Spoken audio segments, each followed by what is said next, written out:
Well, here it is. It's Sunday morning and up with the kookaburras. And I did make a comment about the coach of the Roosters rugby league team on social media in response to him saying that he backs his player who's a racist, has been called that and proven to be that. And in the process of me making a comment, I was called a monkey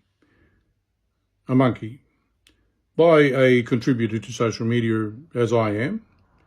And this man went on to proceed to have an argument with me, or can I just say a discussion with which he had absolutely no idea how to communicate in. His second response as part of the conversation was I was an elephant.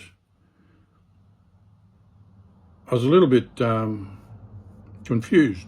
I have the same complexion as an elephant.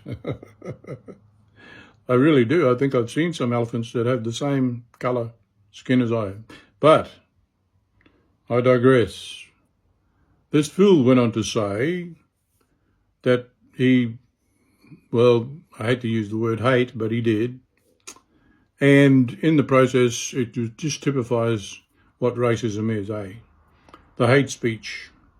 I went on to say that if the coach was backing a player that was a proven racist, instead of correcting the man, the continuation of this conversation and arguments towards those who were the victims of this hate speech, the First Nations people, well then there would be no curbing of the racism in the culture of rugby league.